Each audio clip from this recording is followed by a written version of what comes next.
Oke, udah kelihatan ya? Eee, Baik, assalamualaikum warahmatullahi wabarakatuh. Alhamdulillah kita bisa ketemu lagi ya, dalam apa namanya, pertemuan kedua. Hari ini saya akan menjelaskan mengenai konsep-konsep dasar komunikasi politik. Ya memang, judulnya saya memang kasih judul Komunikasi Politik 4.0, memang ini mengadaptasi dari perkembangan, dunia politik dan komunikasi pada era sekarang ya. Karena memang, kita mengenal istilah buzzer, segala macam, terus juga bagaimana, gestur politik para politisi memang sudah mulai gampang ditangkap ya, melalui media sosial atau di media massa, televisi dan seterusnya. Nah, kita, dari awal dulu ya, berkaitan dengan pengertian komunikasi. Komunikasi itu kan asal katanya komunis ya, komunis bukan komunis, ya komunal itu komunis sama aja sih. Intinya kan membangun ya, membangun atau membuat kebersamaan 2 orang atau lebih. Jadi kalau cuma sendiri namanya intrapersonal, tapi minimal 2 orang atau lebih. Nah, ada komuniko itu adalah membagi. Jadi pada saat kita berinteraksi itu ada suatu proses berbagi ya, berbagi informasi, berbagi pesan, berbagi perasaan, berbagi perspektif dan seterusnya. Nah, ini ada tokoh yang terkenal yaitu Harold Dwight Laswell, dia menerangkan bagaimana sih suatu proses ya komunikasi dengan suatu bentuk formula ya pertanyaan. Pertanyaan yang pertama adalah who ya kan, siapa yang menyampaikan. Terus yang kedua says what ya apa yang disampaikan. Terus in which channel ya melalui saluran apa, medianya apa. Terus whom kepada siapa dan with what effect. Bagaimana pengaruhnya. Jadi memang proses komunikasi ini pasti berdampak. Ya berdampak itu terhadap apa namanya berbagi tadi ya apakah saling mempengaruhi, kalau politik kan kadang itu mempengaruhi atau mungkin sesuatu yang memang untuk merubah perilaku orang atau menghibur atau kadang sharing ya. Kita manusia itu kan homonaran ya. Homonaran itu manusia adalah makhluk yang suka berbagi apa saja ya, berbagi pesan, berbagi pengalaman dan seterusnya. Namanya homonaran ya. Makanya kenapa hari ini ada fenomena kita sering tulis status ya, kita ngirim di story. Itu kan suatu kejadian fenomena yang kita alamin, yang kita bagi kepada orang-orang gitu. Itu namanya homonaran ya, karena kita makhluk yang berbagi. Nah, inilah Harold Laswell ya, jadi tokoh yang memang uh, yang ini ya, yang menjelaskan mengenai Laswellian framework, ya, jadi formula Laswell itu sendiri. Ya, jadi ini biar tahu mukanya ya, kemarin kan tulisannya doang. Nah ini siapa dia ya? Dia adalah tokoh sarjana ilmu politik. Ya, jadi memang konteks hari ini sangat apa namanya sangat kuat ya terkait dengan apa namanya asal muasal ilmu komunikasi. Ternyata salah satu yang membidani lahirnya ilmu komunikasi lah Harold de Laswell, yaitu sarjana ilmu politik. Nah nih, jadi memang dalam kaliat ke apa kalau kita lihat dari skemanya, ini kan kalau kita who itu kan berarti kontrol analisis siapa sih yang mengontrol komunikasi. Nah kalau says what itu apa ya pesan. Berarti kalau kita mau ngelihat bagaimana mendalami dengan analisis konten, ya isinya apa sih isi pesan itu. Nah, in which channel berarti apa? Menggunakan media apa? Ya, media televisi, ini media apa namanya? Pertemuan-pertemuan ya atau mungkin memakai tokoh-tokoh ya, menggunakan Instagram ya atau media sosial lainnya. Terus receiver berarti siapa? Siapa yang audiens ya halayaknya. Jadi setiap pesan itu pasti akan ada tujuan ya. Seperti kayak orang misalnya bom teroris nih, dia kan ngebunuh orang asal-asalan tuh. Apa sih itu message ya pesan kepada untuk menebar rasa takut kepada pemimpin politik mungkin kayak gitu ya. Nah selanjutnya apa dampak-dampaknya, nah itu tuh jadi nanti ada analisis efek. Kalau yang analisis audiens ya, kalau kayak opini publik kayak apa namanya kayak apa namanya polling ya, terus ada opini netizen, ada apa namanya pokoknya yang bersifat dengan khalayak lah. Ini jadi nanti akan kita pelajari satu persatu. Nah ini ya, jadi contoh nih ya, jadi news ya, ada flooding in several area, jadi ada banjir di tahun apa namanya 2011. Ini beritanya message who, siapa yang memberikan komentar, memberikan suatu pernyataan. Di channelnya mengenali televisi, medium, whom berarti public, terus efeknya apa? Alert the people Bangkok from the flooding. Jadi untuk memperingati, contoh gitu ya. Jadi salah satu analis komunikasi seperti ini. Ya nanti kalian juga bisa lakukan ya terkait dengan fenomena apa saja dibedah dengan unsur-unsurnya, unsur-unsur komunikasi. Ya, who-nya siapa, terus latar belakangnya apa, partai apa, terus kenapa begini. Jadi who-nya aja kita bisa kaji dalam banget itu. Terus apa keterkaitannya, ada konflik apa, ada kepentingan apa dan seterusnya. Terus pesannya kayak apa ya, kata-kata yang ada muncul segala macam di media itu adalah pesan-pesan, termasuk gestur-gestur. Kemarin ada ya, di sidang Omnibus Law itu kan ada yang apa namanya anggota DPR dari fraksi Demokrat lagi ngomong terus kemarin sampai viral dimatiin. Contoh kayak gitu kan gestur-gestur politik. Dan akhirnya menjadi pembicaraan publik gitu kan. Jadi opini publik berkembang. Nah, kita lanjut ke komunikasinya dulu. Menurut Everett Rogers ya, komunikasi adalah proses di mana dua orang atau lebih membentuk atau melakukan pertukaran informasi satu sama lain. Yang pada gilirannya akan tiba saling pengertian yang mendalam. Jadi memang ada dua orang nih ngomong atau dua pihak yang ngomong. Nah, kalau benar komunikasi yang pertukaran informasi yang ideal adalah mereka akan sampai tahap saling pengertian, convergence, ya ada penyatuan. Nah, kalau dalam politik ini agak sulit. Apalagi yang berbeda partai, yang berbeda kepentingan, yang berbeda ada oposisi, ada koalisi. Nah, ini kadang-kadang siapapun akhirnya terbawa-bawa dengan partainya, melingkungan, sehingga kadang-kadang jadi agak sulit dapatkan titik penemu. Kalau Singer dan Weber ya, komunikasi adalah bentuk interaksi manusia saling mempengaruhi. Nah, ini satu sama lain sengaja atau tidak sengaja. Jadi kalau Sinan Weber itu lebih penekanan ada saling mempengaruhi.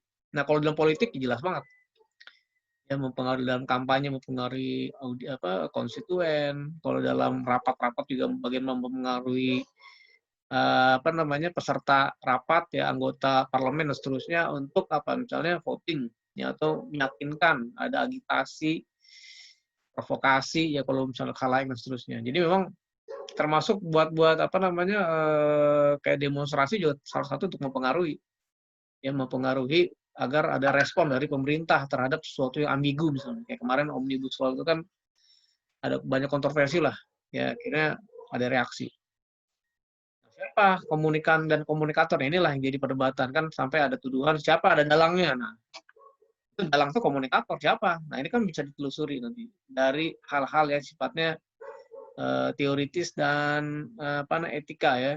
Siapa sih moralitas juga bisa dilihat dari situ. Nah, prinsip komunikasi yang bisa terjadi bila terdapat pertukaran pengalaman antara pihak yang terlibat. Jadi memang sharing pengalaman. Jadi apa yang didapat, pengalaman itu bisa ilmu, bisa apa yang dialami, fenomena-fenomenologinya. Terus juga jika terjadi tumpang tindih irisan melebar menuju terbentuknya lingkaran yang sama. Nanti ada gambaran. Jadi memang ada penyamaan pengalaman dan reference ya, informasi. Jika daerah tumpang tindihnya mengecil atau menjauhi lingkaran, kemungkinan tercipta komunikasi efektif semakin kecil. Nah, jadi komunikasi efektif apa sih? Komunikasi efektif, nah ini tadi nih. Jadi ada sumber, pesan, media, ini kan unsur-unsurnya ya. Jadi memang ternyata manusia lebih banyak menggunakan 15% mendengar, 55% melihat, dan 90% menggunakan telinga, mata, mulut, dan tangan. Jadi memang sekarang lebih enak kalau kita ngomong dengan adanya bantuan audiovisual ya. Jadi nggak cuma tulisan tapi ada gambar, video itu lebih ya apalagi di era 4.0 ini ya. Nah ini unsur-unsurnya ada komunikator, encoding itulah bagaimana orang pas lagi sebelum menyampaikan pesan dia menyusunnya dulu, ya meramunya dulu, akhirnya menjadi suatu pesan disampaikan suatu saluran dan ada proses decoding. Decoding adalah penerjemahan pesan yang telah dikirim oleh komunikan. sampai akhirnya bagaimana berproses, akhirnya ada feedbacknya. Nah, yang tadi ini nih, ya, jadi komunikasi efektif tadi ya. Jadi memang ada kesamaan field of reference atau frame of reference, field of experience dan frame of reference. Jadi ini irisan tadi itu. Jadi pesan itu kalau bisa ada irisan tengahnya nyambung, semakin besar berarti semakin bagus, tapi semakin mengecil itu berarti semakin terjadi miskomunikasi. Jadi memang tantangannya begitu ya, menciptakan irisan di tengah-tengah tadi tuh. Message tadi bisa dipahami di antara sumber dan penerima. Ya tadi latar belakang yang paling ini bagaimana? Ya tadi latar belakang sosial, ya pengalaman, dan juga latar belakang pola pikir atau pendidikan. Ini pola pikir itu bisa ideologi. Itu juga kalau misalnya beda, contoh misalnya ada ideologi komunis sama liberalis, ya pasti akan bentrok terus. Pasti ada konflik terus, termasuk setiap partai punya ideologi-ideologi yang diperjuangkan masing-masing. Nah, cuman kan komunikasi efektif kan bagaimana saling memahami dulu. Saling memahami, tapi kalau memang tidak bisa titik temu ya kadang-kadang ada orang yang akhirnya memilih untuk menjauh atau berpisah dan seterusnya. Nah, itu contoh ya. Jadi nanti ada istilah ada komunikasi konflik ya. Nanti akan kita pelajari juga nanti pertemuan berikutnya. Bagaimana model-model komunikasi konflik ya. Jadi negosiasi seperti apa? Ada win-lose, ada win-win solution dan seterusnya. Nah, selanjutnya sekarang kita bicara apa sih politik? Ini ada beberapa variabel ya terkait dengan politik atau konsep. Politik itu pasti bicara kekuasaan. Nah, kekuasaan pasti tertuang dalam pemerintahan, ada apa orang-orangnya, ada apa namanya strukturnya yang menjalankan kekuasaan tadi. Nah, yang kedua juga bicara kedaulatan, ya kedaulatan berarti apa kebebasan. Ya kebebasan tapi ada legitimasi. Apa itu legitimasi? Ada sah, ya legal, sesuatu yang memang harus terbuka, transparan dan diakui. Kedaulatan itu kenapa ada proklamasi itulah yang membuat kita legalitas kita merdeka. Nah, selanjutnya apa sih konsep yang lebih penting lagi? Ada kontrol sosial. Jadi kalau kekuasaan itu sangat absolut, nanti jadinya kerajaan, ada monarki. Makanya wajar-wajar aja sih ada oposisi. Malah kalau nggak ada oposisi juga kacau. Nanti pemerintahan sangat absolut, jadi sama aja kayak kerajaan. Atau oposisi ya harus hidup. Tapi yang khawatir kalau nggak ada oposisi bahaya juga. Nah ini jadi penting ya kita pelajari. Nah selanjutnya bicara negara. Nah, bicara negara pasti ya tadi merupakan sistem politik yang terbesar. Nanti kita akan pelajari sistem politik itu apa. Nah, semuanya adalah kalau kita mengarah kepada ujungnya adalah bicara demokrasi. Demokrasi itulah ya kalau bahasa gampangnya adalah dari rakyat oleh rakyat untuk rakyat kan gitu. Kalau ada kata Abraham Lincoln kan gitu. Nah, jadi inilah gambaran politik itu sendiri. Seputar ini aja. Ya, ujung-ujungnya kan kembali kepada kekuasaan rakyat. Tapi kekuasaan rakyat juga kalau rakyatnya brutal atau rakyatnya tidak terdidik atau rakyatnya terprovokasi juga bisa bahaya. Makanya semuanya harus ada suatu keseimbangan. Ya.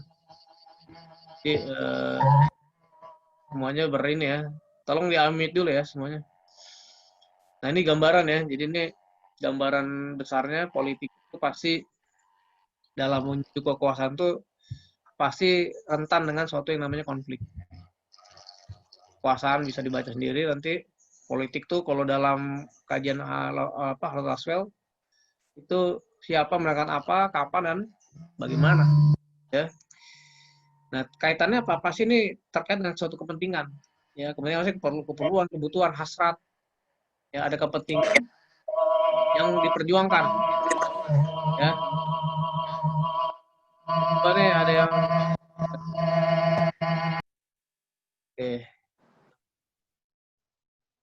betul dah. Ya, terus ada kewenangan ya, wewenang itu sendiri ada pengaruh, persuasi, manipulasi. Jadi di dalam politik juga ada manipulasi. Ya ada sesuatu yang sifatnya memang manipulatif ya. Bagaimana kekuasaan itu kadang-kadang dibuat manipulasi untuk mempengaruhi atau untuk bahkan menjatuhkan lawan.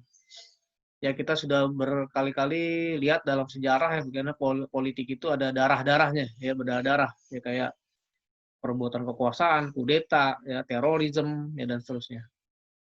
Dan politik itu terkait dengan kekuasaan ya bisa bisa korsif itu memaksa. Ya, kalau negara itu bisa memaksa warganya. Tapi kan kalau dalam kondisi itu yang sangat absolut adalah pada saat pemerintahan otoriter, contoh negara komunis misalnya, negara kayak Korea Utara itu sangat berkuasa. Model apa rambut aja diatur oleh pemerintah, ya rambut cewek kayak gini, rambut laki kayak gini, pakai baju aja nggak boleh macam-macam. Itu otoriter. Ya kalau demokrasi diberikan kebebasan, sebelum dengan demokrasi ada liberal, dia liberal tuh sangat bebas. Nah ini kalau bebas gimana ya? Bagaimana kita kayak di Amerika ya?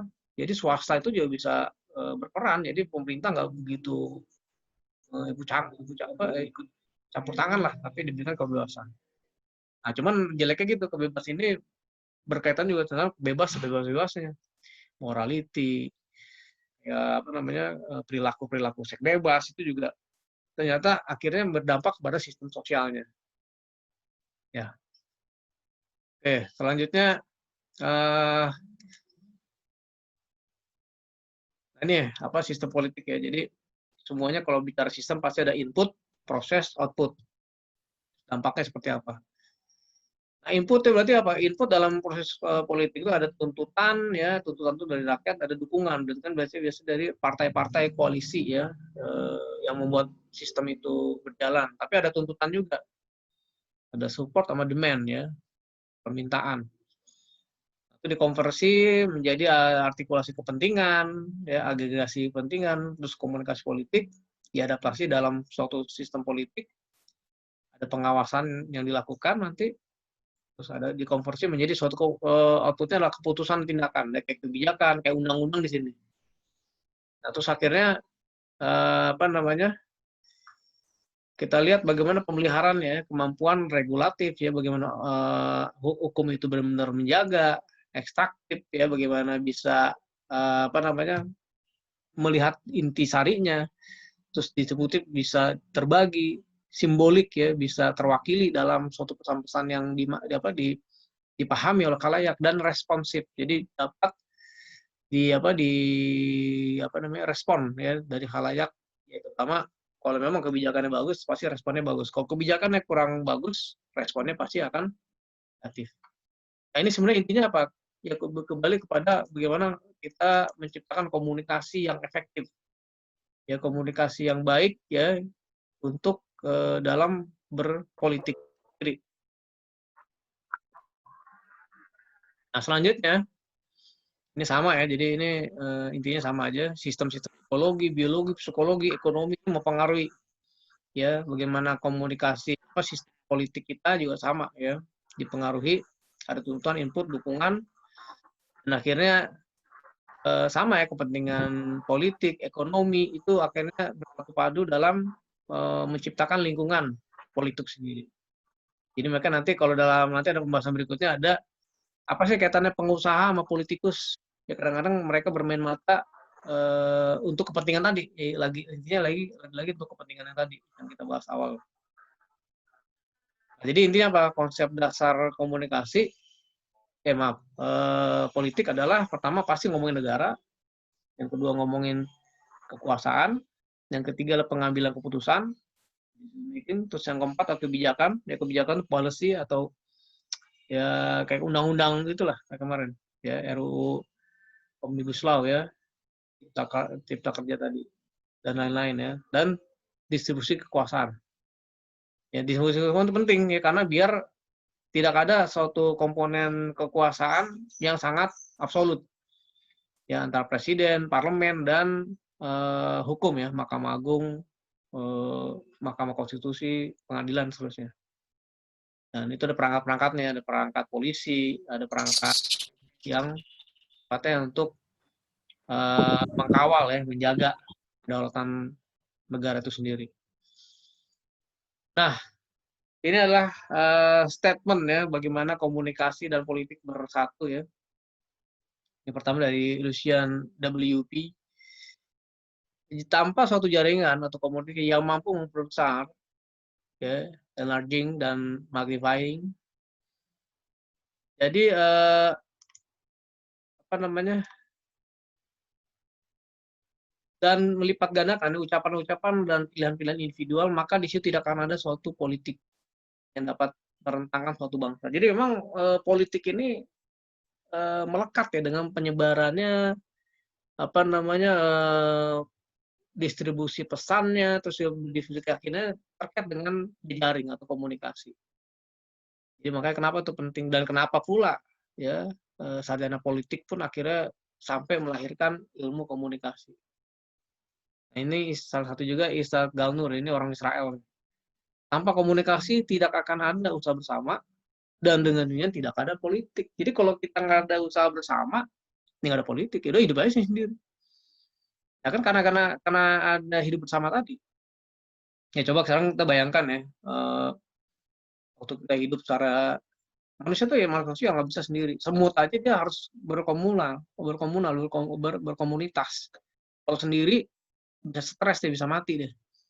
Nah manusia itu sama, kita makhluk sosial. Nah pada saat ada kerumunan, misalnya kita dalam terjebak kita dalam kayak pesawat Titanic misalnya, contoh nih, bagaimana proses politik itu akhirnya ada. Akhirnya di saat itu ada 100 orang yang misalnya selamat, ya tiba-tiba tiba di suatu pulau yang entah nggak ada orang. Nah pada saat itu, pas sampai di suatu pulau tadi, pasti kan ada apa? Ada kebutuhan bertahan, kebutuhan makanan segala macam. Pertama paling dasar mungkin ke makanan. Nah makanan mereka akhirnya harus mencari, ya. Tapi pada saat sumber makanannya cuma satu dan orangnya banyak, ini kan akhirnya jadi perebutan. Nah kalau perebutan biasanya ada konflik. Nah kalau nggak ada yang menengahi, ya itu berarti akan terjadi bunuh-bunuhan. Sama aja kayak kita di alam liar ya. Nah makanya disitulah perlu ada pemimpin. Nah pemimpin berarti adalah kekuasaan. Nah itulah cikal bakal bagaimana politik itu ada. Berarti memang sudah ngatur segala macam sehingga akhirnya bikinlah kebijakannya. Oh ini sekarang hari ini siapa yang harus makan, makanan siapa yang dibagi. Nah, itu kan kesepakatan. Itulah suatu proses politik sebenarnya. Contoh ya, contoh bagaimana politik itu melekat dalam kehidupan manusia dalam kita karena kita makhluk sosial. Nah selanjutnya, inilah tokoh-tokoh yang berkaitan dengan komunikasi ya dan politik. Pertama, Plato, Aristoteles ya, di era retorika. Jadi salah satu kajian di komunikasi politik itu juga bahas retorika, bagaimana suatu gagasan, suatu keyakinan diutarakan dalam bahasa yang bisa mempengaruhi atau bisa meyakinkan. Ya, bagaimana menyusun kata-kata, seni berbicara. Ini periode klasik. Nah, di era Perang Dunia Kedua itu namanya ada Walter Lippmann, itu kajiannya adalah opini publik, bagaimana konsentrasinya udah bagaimana publik itu juga punya kuasa, ya kuasa untuk menyampaikan pesan, tapi mereka bersatu, ya menyampaikan pesan. Jadi makanya publik, istilahnya bukan society, jadi publik. Karena dia sudah punya konsen satu titik. Soalnya ada Arnold Glaswell ya, itu kajian-kajian propaganda. Nah, jadi karena perang ini sudah masuk dalam suatu konteks propaganda. Apa sih propaganda? Suatu usaha yang sungguh-sungguh terus-menerus untuk menciptakan kondisi oleh pihak-pihak tertentu. Ya, tujuannya atau apa? Yang memperebutkan kekuasaan atau mempertahankan kekuasaan, sama aja. Nah, itu propaganda bisa terlihat, bisa kelihatan. Nanti juga ada kita kajiannya propaganda. Apakah propaganda masih ada? Masih. Apalagi hari ini lebih canggih. Kalau dulu aja ada spionase, ada intelijen, ada suatu mata-mata. Kan dalam Perang Dunia itu ada Matahari ya, ada perempuan namanya Matahari itu pernah tinggal di Indonesia juga, itu menjadi spionase yang akhirnya dibunuh hukuman mati. Dia menjadi wanita menghibur. Kayak gitulah pokoknya, masuk kepada pejabat-pejabat Perang Dunia Kedua tuh, ya Jerman, Prancis, seterusnya. Itu contoh ya, itu propaganda juga seperti itu. Terus yang di era perang berikutnya nih, pasca Perang Dunia I Kedua ada namanya Paul F. Lazavert ya. Ini berkaitan dengan bagaimana mempelajari sudah masuk kepada televisi, bagaimana propaganda atau komunikasi politik sudah melalui media-media baru. Yang bukan baru sih, media-media elektronik lah misalnya.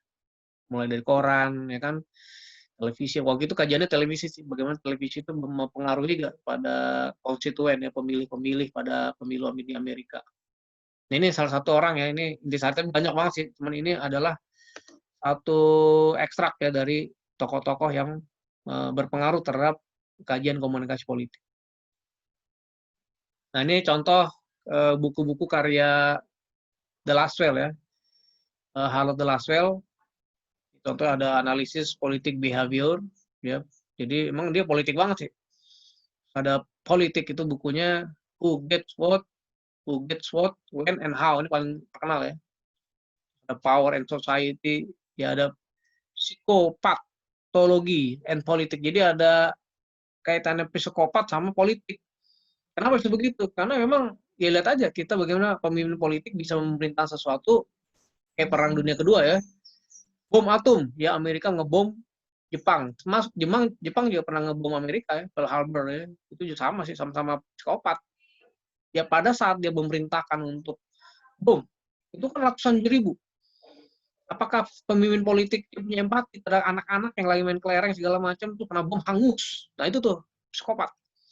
Termasuk hari ini juga pembunuhan politik, ya ada penculikan segala macam itulah yang terkait dengan politik dan psikopat. Nah ini kajiannya juga Harold Laswell.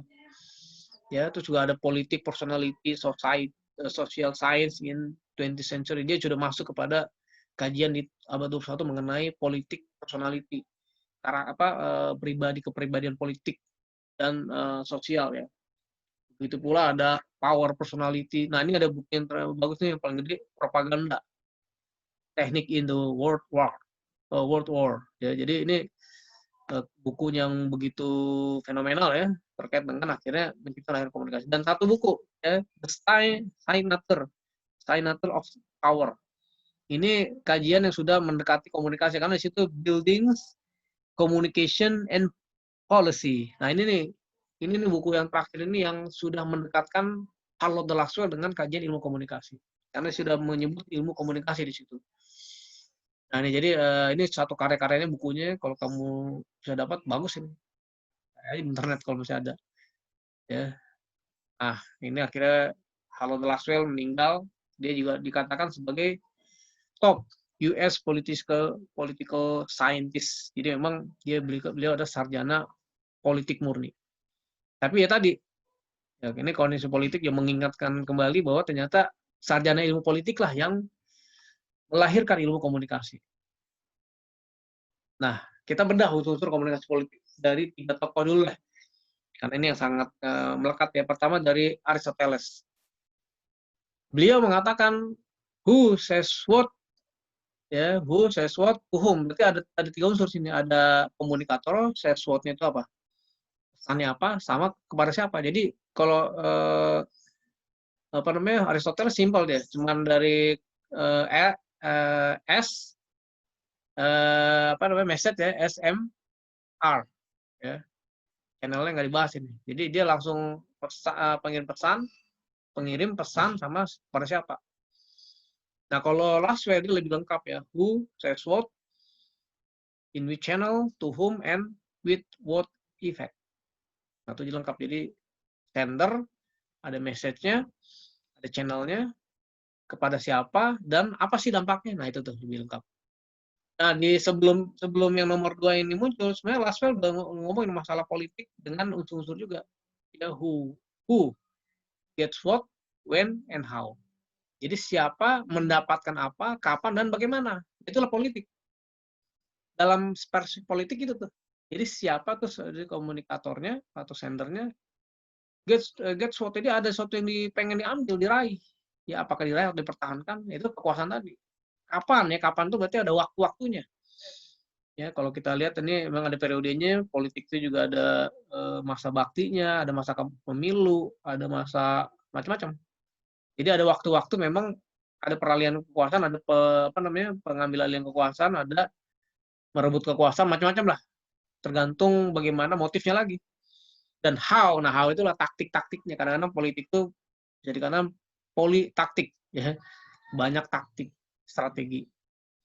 Bisa yang baik, bisa yang jahat, sampai yang sesuatu yang memang nggak masuk akal. Ya sampai hari ini pun kita banyak PR-PR ya, siapa yang menculik, di mana yang banyak penculikan-penculikan di era reformasi belum ketemu. Munir meninggal juga dengan suatu keanehan. Terakhir ada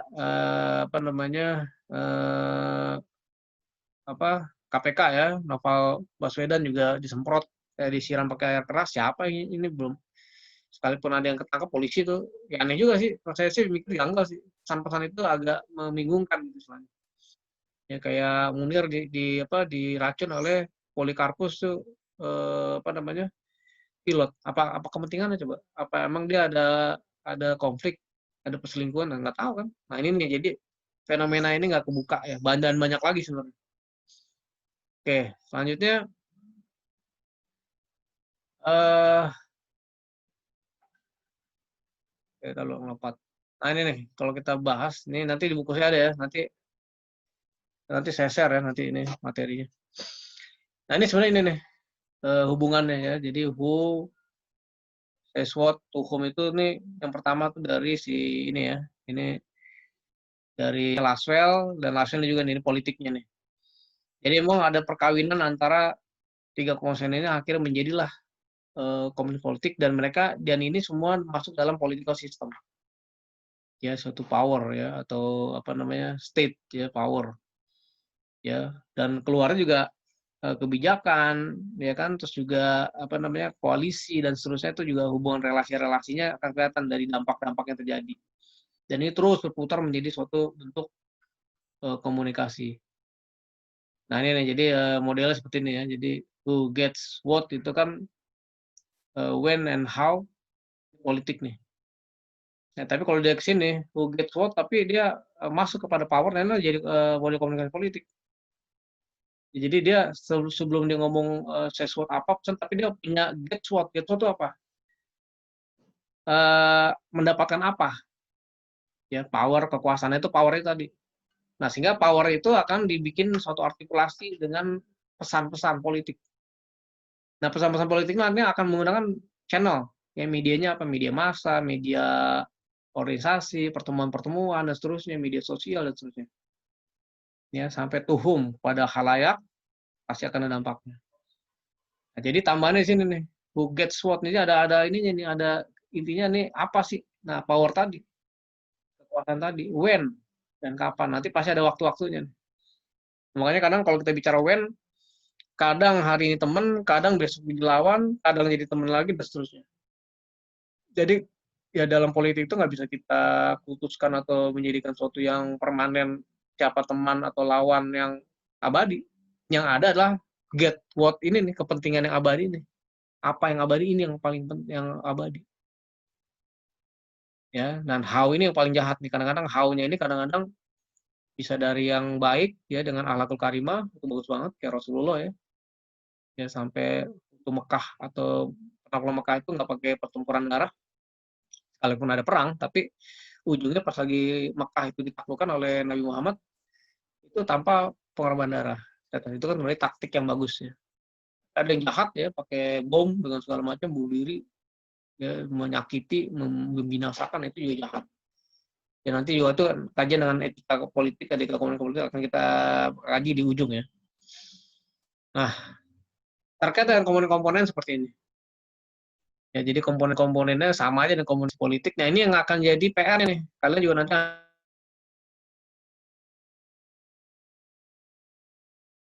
mati ya? Mati, Pak. Aduh, ya udah saya dulu. Mati baru ya? Iya, kaget saya. Iya deh. Jaringan ya. Oke, jadi itu ya, lanjutnya. Jadi ini komponen-komponen yang kamu akan bedah nanti dalam setiap kasus ya, tugas kelompok tadi. Jadi pada saat kamu menangkap suatu fenomena, peristiwa, coba analisis komunikatornya, itu yang paling awal itu sih. Komunikator politik yang terlibat, misalnya di Watan Najwa, misalnya kan kasus dia apa ya, kasusnya apa, spesifik. Pada saat dia ngomongin Omnibus Law, atau mungkin ngomongin, kemarin kan Terawan ya, itu siapa yang terlibat. Nah, kamu bisa observasi di lapangan, bukan lapangan, di media sosial atau di internet, siapa yang berbicara mengenai kasus itu. Pertama tokoh-tokoh masyarakat, terus juga tokoh-tokoh, siapa lihat tokoh-tokohnya dulu, lembaga negara ada yang ini enggak, terus buzzer ada nggak ngomong. Karena komunikator politik juga buzzer termasuk komunikator politik sekarang, bisa dikategorikan seperti itu. Ya, jadi buzzer bisa masuk, juga pesan-pesan politik apa kan, kalau pengen pesan politik apa, kalau kayak kasus Mata Najwa itu kan berarti dia ngomongin masalah apa? Ngomongin masalah Terawan ya, kebijakan pemerintah yang kaitan dengan penanganan COVID-19. Sana politik itu. Tangkap, ambil informasinya sebanyak-banyak, apa sih isu yang diangkat, nah itu pesan politiknya. Terus medianya apa ya, dia kan pakai YouTube ya, YouTube isu nyambung kemana tuh, kamu atau telusuri. Ada YouTube-nya, ada Instagram-nya. Jadi sekarang malah sarana media-media yang dipakai kayak gitu-gitu aja. Jadi dan akhirnya apa dampaknya bisa informasi-informasi. Jadi kamu analisis pengembangan dari model situ akhirnya ambil sampel pasti diliput di media online atau mungkin diliput di televisi dan seterusnya. Cari ininya buktinya di screenshot. Jadi bukti-buktinya itu di screenshot atau di clipping ya istilahnya. Kalau sekarang screenshot. Ya kamu kumpulin, kamu kasih penjelasan. Jadi itu observasi gitu. Nanti kamu bagi tugas ya. Bagi tugas, isunya apa, bedah dengan pesan-pesan ini. Terus halayak yang ini, yang tepat apa ya, halayak yang menerima pesan siapa ya? Ya kita bisa lihat, halayaknya pasti kan kalau di media sosial kan netizen ya, masyarakat luas sih sebenarnya. Tapi perantaranya lah netizen. Berapa sih pengguna Instagram di Indonesia? Nah, cari datanya.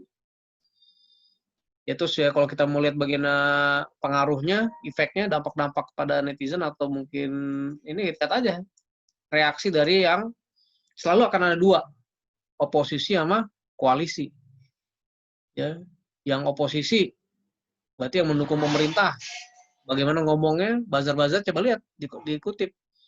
Kamu telusuri aja yang jadi buzzer siapa, kayak Dr. Tirta itu termasuk tuh jadi buzzer itu. Bukan buzzer, influencer. Jadi ada dua ya, buzzer, influencer. Apa bedanya ya? Ya teliti aja. Nah, kan kamu boleh berpendapat di situ. Nah, di sinilah kamu critical thinking-nya berjalan. Ya siapa yang jadi buzzer, siapa yang menjadi influencer, kenapa pemerintah merekrut influencer termasuk tuh. Termasuk ke apa namanya ini menarik ya, karena kan ini komunikasi politik 4.0. Jadi terkait dengan hal-hal yang isu-isu yang kayak gitu tuh kita akan bahas nanti. Nah, dampaknya efek tuh apa tuh? Efeknya bisa kognitif, jadi pengetahuan, ada suatu perubahan sikap, jadi orang jadi emosional, ya kan ada suatu, kenapa ada, misalnya kayak Omnibus Law, kenapa sampai mahasiswa bergerak. Tapi yang disayangkan kemarin ada buzzer-buzzer istilahnya yang mungkin pro pemerintah, dia ada yang mahasiswa diwawancara atau di apa namanya diintegrasi lah istilahnya, pasti tanya kenapa nggak ngerti. Makanya kita juga harus tahu message-nya, pesannya. Omnibus Law kenapa sih? Ya pelajari. Kalau kita memang menegak keadilan, kita harus tahu benar apa sih isinya. Bagaimana caranya ya? Cari aja di sumber-sumbernya, banyak kok. Sekalipun hari ini katanya yang draft U-nya itu masih berubah-ubah ya. Ada yang versi 1000 halaman, ada yang versi 1500 halaman, itu jadi karena membingungkan. Ya karena diketok palu, tapi UU yang sudah aslinya ternyata masih direvisi. Nah ini kan akhirnya menjadi suatu polemik terus ya, jadi apa namanya, ada diskursus terus ya terkait dengan isu tadi. Nah terus ada efek yang sifat tindakan ya, tindakan itu berarti ada suatu bukan cuma perasaan ya, kalau dia afeksi itu kan emosionalnya berlaman. Tapi kalau tindakan tuh ya tadi kayak demonstrasi kayak kemarin. Terus mungkin ada tindakan yang lebih ini, ada pengaduan, ya kan banyak ada pengaduan ya, ada tindakan-tindakan dari kedua belah pihak. Dan intinya apa? Pasti akan selalu ada dua belah pihak. Gitu. Nah ini nih, jadi intinya itu ya. Jadi kalian akan saya apa namanya? Akan saya apa namanya? Analisis awal gitu tuh. Nah, nanti ini pembagian kelompok udah ya? Udah belum? Udah, Pak. Udah ya. Nah, sekarang ini deh. Coba dikirim di grup nama-namanya. Kelompok 1, kelompok 2. Ada berapa kelompok jadi di sini? Di Cipagi. Ketua kelasnya siapa coba? Iqbal, Pak. Oh, mana Iqbal? Bal. Iya, Pak. Jadi ini ya. Coba nanti di list, dikirimnya di grup biar saya rekap. Nanti nanti soalnya tugasnya pertama itu ya, nyari isu. Nanti saya akan kirim linknya biar nanti bisa di-share bareng-bareng. Jadi pada saat kalau ada satu kelompok udah ngambil satu tema, itu biar kelompok lain nggak ngambil tema itu gitu. Kita mau share di grup biar kelompok satu temanya apa temanya gitu. Jadi ini sambil jalan sih, saya nggak minta kalau sekarang udah ada juga nggak apa-apa. Yang kita cari adalah beritanya dulu, berita-berita informasinya dari berbagai sumber ya. Sumber itu bisa dari media kemarin deh, yang kemarin materi sebelumnya dari media online yang ini, bisa juga dari situs-situs pemerintah ya, bisa dari Twitter-nya politikus atau YouTube-nya politikus atau politikus itu siapa saja. Nanti minggu depan kita akan bahas politikus ya, komunikator politik. Nah, ini sambil jalan, nanti kalian sudah mulai diskusi lah. Nanti tugasnya lebih rinci sambil jalan. Ya, karena nanti UTS sama UAS terkait dengan kelompok. Ya, terkait dengan kelompok, tugasnya seperti apa nanti sambil jalan aja. Yang sekarang yang penting hari ini dibikin listnya dulu. Terus nanti saya minta ini ya, kalian sudah berdiskusi, ya dulu-duluan aja. Maksudnya kalau sudah dapat tema, isu apa sih, apa aja ya, pokoknya isu-isu yang terkaitan dengan isu terkini, atau isu yang udah lama tapi terus lagi saat ini, silakan aja. Ya. Makanya saya beroperasi selama 1 bulan inilah, apa saja coba kamu munculkan isu-isunya, mau nasional atau internasional ya nggak apa-apa sih. Karena kan nanti ada kajian komunikasi politik internasional juga kita mau pelajari. Silakan. Ya, jadi banyak sih. Silakan aja. Kayaknya nggak bakal kehabisan ini kok. Apa tema. Oke, saya kasih kesempatan untuk mungkin ada yang mau tanya. Ya, ini alhamdulillah nih ini nggak bakal mati nih. Jadi saya kasih kesempatan nih kalau mau nanya silakan. Terkait dengan tugas, terkait dengan materi dan seterusnya. Jadi ini saya minta ini lebih proaktif ya, karena kan komunikasi politik ini justru kalian belajar mengekspresikan pendapat. Ya, nanti kelompok itu nanti kalau pada saat nanti ada presentasi atau apa, semua kelompok harus wajib pertama menanggapi, yang kedua mengkritisi, bertanya. Jadi nggak boleh diem lagi di sini kelas ini. Jadi ini sekalian kita belajar kita mengekspresikan pendapat secara political science ya. Oke, saya kasih kesempatan nih.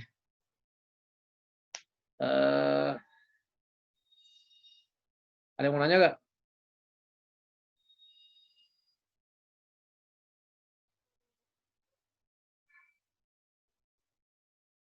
Gimana Iqbal? Atau kelas? Iya udah Pak, nggak nanya dulu Pak. Nanya dulu. Tanggapan deh, coba. Tanggapan deh sekarang saya tunjuk nih. Dari materi yang udah disampaikan, kira-kira apa? Ya, yang saya tunjuk harus jawab ya. Kameranya dibuka. Rivaldo Putra. Coba. Coba saya minta ininya. Tanggapannya gimana?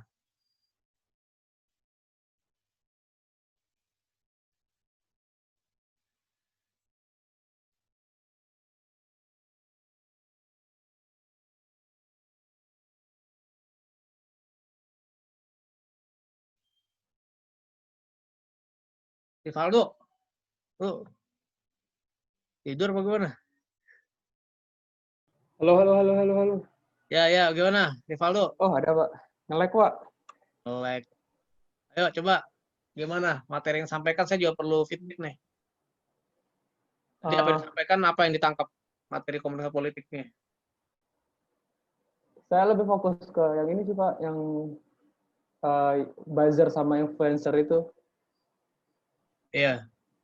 Oke, menurut kamu dalam materi tadi tuh apa tanggapannya mengenai komunikasi politik?